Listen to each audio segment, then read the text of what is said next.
Apakah ada nuansa politis? Saya kira tidak, karena saya sampaikan tadi bahwa penyelidikan dimulai sudah lalu, bahkan sebelum pendaftaran kali ya, sebelum pendaftaran calon. Ya. Karena calon kita mulai melakukan penyelidikan, tidak tahu partai mana yang mendukung, ya. Jadi tidak ada hubungannya, dan saya pastikan itu ya tidak ada kaitannya dengan partai tertentu. Itu dari Mbak Wasti ya, 20 detik saja. Ya, ini terkait dengan ini pada saat pemeriksaan, mungkin tepatnya bukan pada saat pemeriksaan itu. Jadi informasi yang kami terima pada saat itu, karena kami juga memantau dari sini, dari rekan-rekan penyelidikan yang ada di lapangan, bahwa tidak segampang dan tidak semudah apa yang dipikirkan gitu ya. Jadi pada saat itu saudara saya lihat saudara RM itu tidak ada di tempat. Jadi lagi ada di suatu tempat. Kemudian kita pantau dan kita kemudian yang bersangkutan kembali. Setelah kembali kita mau lakukan penangkapan, tetapi dia kemudian pergi ke arah Padang, itu ke daerah Bengkulu Utara, sekitar mungkin 3 jaman dari ini. Itu ada proses saling kejar lah di situ ya. Kemudian singkat ceritanya bisa kita tangkap sama tim, kemudian dibawa ke Mapolres. Jadi pada kesempatan ini juga kita atau kami dari KPK mengucapkan terima kasih yang sebesar-besarnya kepada bantuannya dari Polda Bengkulu maupun Polrestabes Bengkulu. Setiba di sana kemudian dilakukan pemeriksaan sampai pagi. Tetapi situasi pagi itu, sejak pagi sudah berkumpul sangat banyak simpatisan dari saudara RM. Nah, mengepung dari Polres Tabes ya, Tabes sana. Dengan alasan keamanan, maka tentunya kita mencari beberapa cara. Ya. Jadi rekan-rekan yang ada di sana dari penyelidikan, setelah berkomunikasi dengan pimpinan yang ada di sana, pimpinan Polres membantu, yang paling utama adalah bagaimana kita menyelamatkan dari orang-orang, termasuk juga personil kami, ya, KPK, dan juga orang-orang yang akan dibawa atau personil-personil yang ada dibawa ke sini sebanyak 8 orang. Nah itu harus kita selamatkan, gitu ya. Jangan sampai misalkan di jalan diambil dan lain-lain oleh para pendemo. Nah, yang paling dicari adalah Pak RM, yang paling dicari Pak Sedo. Nah, makanya itu kemudian dipinjamkanlah rompinya, gitu. Pinjamkan rompinya di sana, ini dalam rangka tadi kamuflase, ya, kamuflase supaya tidak menjadi sasaran dari orang-orang yang ada di situ, itu. Jadi tidak pada saat pemeriksaan, tapi hanya ketika keluar, kemudian ketika dalam kerumunan gitu. Setelah itu sampai di sini mungkin rekan-rekan kan lihat tidak menggunakan lagi kan, tidak menggunakan lagi. Jadi itu dalam rangka kamuflase saja, seperti itu. Itu mungkin yang bisa kami sampaikan. Ada yang ingin ditanyakan lagi, Mbak? Dengan dukungan, ya, permintaan dukungan ini kan sudah dimulai dari bulan Juni Juli ya. Jadi sebetulnya penyelidikan ini sudah ya beberapa bulan yang lalu, tidak baru kemarin hari Jumat kita dapat informasi dari masyarakat bahwa akan ada penyerahan uang. Itu titik puncaknya, tetapi rangkaian kegiatannya sendiri atau menurut bahasa kalian itu operasinya itu sudah lama lewat klarifikasi, verifikasi dari pelapor masyarakat yang mengikuti rapat-rapat itu ya menyampaikan ke KPK, kita verifikasi kebenarannya, kemudian dari hasil rekaman, karena pelapor juga menyampaikan rekaman terkait pertemuan-pertemuan itu, sampai kemarin hari Jumat itu ada informasi dari pelapor bahwa akan ada penyerahan uang. Nah, kita baru turun, jadi panjang rangkaiannya. Dan ya kalau dilihat dari bukti-bukti chatting WA yang berhasil diamankan HP-nya itu tergambar jelas ya bahwa uang ini untuk nanti tim sukses. kan begitu. Jadi tim sukses, ada permintaan uang untuk kelompok ini, untuk warga sini dan seterusnya, ada itu dalam percakapan itu. Artinya apa? Ya memang ya sesuai dengan yang arahan RM, dia minta dukungan dari masing-masing kepala OPD, kepala dinas ya. Dia menjadi tim sukses dan ada instruksi perintah untuk menghimpun sejumlah dana ya, termasuk ya lewat potongan dari PTT ya, perbaikan tunjangan TPP kok PTT, TPP ya, tunjangan perbaikan penghasilan pegawai itu dipotong, termasuk juga dari ya iuran mungkin dari pengusaha dan lain sebagainya itu ya, tujuannya untuk ke sana. Jadi apakah ada nuansa politis? Saya kira tidak, karena saya sampaikan tadi bahwa penyelidikan dimulai sudah lalu, bahkan sebelum pendaftaran kali ya, sebelum pendaftaran calon. Ya. Karena calon kita mulai melakukan penyelidikan, tidak tahu mana yang mendukung, ya. Jadi tidak ada hubungannya dan saya pastikan itu ya tidak ada kaitannya dengan partai tertentu, warna tertentu. Ya, ini murni penindakan itu karena berdasarkan informasi dari masyarakat ya, dan mungkin juga dari para pegawai yang merasa keberatan untuk membayar iuran yang diminta oleh RM tadi. Kemudian ya bagaimana mencegah money politik ya. Saya setelah kejadian ini mendapat WA dari beberapa nomor yang nggak saya kenal, dia menyampaikan, Pak, ini di daerah tertentu juga sama, gitu kan. Dia sebut bahkan sudah dalam taraf TSM, terstruktur, ya, sistematis, masif. Dan ya ini kan sudah lama fenomena seperti ini kan, gitu kan. Bahkan dari kajian KPK bersama LIPI dan juga Mendagri sendiri kan sudah melakukan penghitungan rata-rata berapa sih biaya yang dibutuhkan oleh seorang kepala daerah itu ya, tingkat 2 itu kalau nggak salah ya itu 20-30 miliar.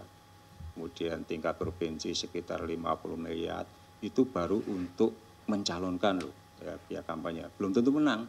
Kalau mau menang ya 2 kali lipat atau 3 kali lipat ya, konon seperti itu. Jadi kemenangan itu ya banyak bergantung pada sejumlah uang nanti yang akan diberikan kepada masyarakat kan seperti itu. Salah satunya itu membeli suara. Ini yang biaya yang paling besar, termasuk juga untuk honor dari para ya pendukungnya kan seperti itu kan, saksi-saksi dan lain sebagainya itu tadi. Itu membutuhkan biaya yang sangat besar dan ya tentu membutuhkan kemampuan keuangan yang tinggi juga. Ya, memang tidak harus dari calonnya ya, kebanyakan mencari sponsor kan begitu. Mencari sponsor termasuk antara lain ya dengan cara-cara seperti ini kan, mencari dukungan dengan menjanjikan nanti kalau saya menang kamu tetap jadi kepala dinas dan lain sebagainya ya. Kalau nggak mendukung, kalau saya menang nanti saya ganti. Ya kan seperti itu. Jadi ada semacam pemaksaan, intimidasi kepada para penyelenggara di daerah itu, pejabat-pejabat di daerah termasuk pegawainya itu untuk mendukung petahana. Nah, ini yang terjadi dan ya kami meyakini hanya Bengkulu ya, di wilayah yang lain kalau petahananya yang maju barangkali sudah terjadi juga. Kan begitu kan, informasi itu yang antara yang disampaikan ke saya tadi itu kan beberapa itu kan. Nah tentu untuk mencegah hal seperti tidak terjadi ya kita harus melakukan pendidikan politik kepada masyarakat kan begitu kan. Selalu kami sampaikan supaya pemilu itu berintegritas, pilkada berintegritas, kita ada 3 syarat ya. Penyelenggaranya KPU dan KPUD itu berintegritas ya, yang nggak mau disuap untuk menaikkan jumlah suara dan lain sebagainya. Kemudian calonnya juga berintegritas ya, tidak mau menggunakan money politik membeli suara, dan juga rakyat yang cerdas dan berintegritas. Rakyat juga nggak mau dong kalau misalnya ada calon yang mau memberikan uang gitu kan. saya baru dapat forward itu video dari seorang ustadz kalau nggak salah Pak Nur Iskandar atau siapa, dia mengkampanyekan politik yang bermartabat. Nah, dia mengatakan kepada ya audiennya itu 300.000 ya, misalnya satu amplop itu isinya 300.000, itu tidak akan membuat seseorang menjadi kaya kalau dia dapat. Pun kalau dia menolak, tidak juga dia menjadi miskin. Nggak ada dampaknya sebetulnya. Hanya sesaat, mungkin kalau dikasih 500.000, 2 hari habis. Tapi dampak yang ditimbulkannya 5 tahun, itu akan merusak ya kan, suatu daerah atau kepemimpinan atau tata kelola di daerah itu. Ya, kenapa? Iya, tentu saja ketika modalnya itu besar yang dikeluarkan, ya para kepala daerah yang terpilih akan berpikir bagaimana mengembalikan modal. Kalau uang itu dari kantong pribadi. Kalau dari sponsor, pasti kan nggak gratis juga. Dan itu dari survei KPK jelas. Para pengusaha yang memberikan donasi kepada calon kepala daerah, berharap nanti kalau ada proyek daerah, ya bagi-bagi dong, kan begitu. Nah, ketika hal itu yang terjadi, korupsi itu menjadi lingkaran yang nggak putus-putus, kan begitu. Nah, ini 5 tahun akan berjalan seperti itu terus. Ya. Kan bagaimana memutus mata rantai itu? Ya udah, itu tadi kita harus berintegritas dalam pemilihan kepala daerah termasuk penyelenggaraannya itu, sehingga biaya politik itu rendah, ya. Calon-calon juga nggak banyak mengeluarkan dana, ya, dan masyarakat juga mendukung calon-calon yang berintegritas. Nah, itu kan idealnya seperti itu yang kita harapkan, ya, pemilunya, pilkadanya dapat berlangsung dengan baik, ya, itu tadi. Yaitu tugas kita semua, jangan hanya berharap dari KPK gitu kan. Mensosialisasikan, mengkampanyekan pilkada yang berintegritas, memilih calon kepala daerah yang juga berintegritas, juga punya kemampuan, kapasitas, itu kan yang penting itu. Jadi sehingga apa, kita berharap 5 tahun ke depan ya daerah itu betul-betul dibangun dengan baik, ya, tata kelolanya juga baik. Jangan sampai 5 tahun menjabat nggak ada perubahan apapun, ya. Kemudian mencalonkan diri lagi, terpilih lagi, 5 tahun lagi, nggak ada perubahan apapun di daerah itu. Ya, 2 periode dia menjabat, udah nggak boleh lagi, dia siapkan lagi pasangannya, ya, terpilih lagi, sama 2 periode, 20 tahun suami istri menjadi kepala daerah, nggak ada perubahan. Konyol kan? Kan seperti itu. Dan ini harusnya menjadi evaluasi kita bersama bagaimana kepala-kepala daerah yang dijabat oleh masih dalam keluarga itu apakah ada perubahan komunikasi dengan pelapor. Dan Jumat kemarin pelapor itu menyampaikan akan ada penyerahan duit, kan gitu kan, sehingga kami menurunkan tim untuk mengikuti itu. Dan benar, ya, ada penyerahan, kemudian kita ikuti dan kita seperti yang saya sampaikan tadi di rumahnya kan, beberapa itu kemudian kita lakukan penggeledahan, ya, dan ditemukanlah sejumlah uang termasuk ke ajudan yang bersangkutan itu yang nilainya 6,5 miliar. Ya. Berarti 6,5 miliar itu bukan pada hari itu saja, kan gitu kan, tetapi sudah beberapa lama. Uang itu terkumpul sudah beberapa waktu sebelumnya di pool di ajudan yang bersangkutan, gitu kan. Jadi itu ya, sebelumnya seperti apa? Ya sebelumnya pelapor nggak tahu kan, ya baru ya itu tadi kan, baru menduga akan ada dan kemarin informasi itu yang diterima oleh tim ada penyerahan. Jadi bukan, ini kan tinggal 3 hari Pak Alek gitu kan. Kenapa nggak ditunda nanti setelah pilkada? Misalnya akan seperti itu. Kalau kita tunda nanti uangnya udah habis. Kan gitu kan. Dugaan kami seperti itu, karena seperti yang saya sampaikan tadi dari percakapan di handphone lewat chatting WA, ada permintaan uang dari tim sukses yang bersangkutan itu, ya, berapa puluh ratus juta ke sana diberikan itu, ya. Kami khawatir kalau lewat itu ya sudah selesai, sudah semua sudah terbagi, kan begitu kan. Makanya kami memutuskan untuk melakukan penindakan sekarang, ya, apakah itu tidak mengganggu? Oh enggak, gitu kan. Nanti kan di dalam pencoblosan nanti yang bersangkutan kan masih ada, bukan dicoret loh. ya bukan dicoret itu, tidak kan. Nanti di dalam kotak suara itu masih ada beliau itu sebagai calon kepala daerah. Ya. Sekarang terserah masyarakat kan begitu, terserah masyarakat untuk memilih kan begitu kan. Ya kalau pendukungnya masih loyal dengan beliau pasti dengan memilih apapun risikonya kan seperti itu. Jadi bukan terus kemudian dengan kita tetapkan sebagai tersangka kemudian nama yang bersangkutan itu dicoret dalam pemilihan besok, enggak.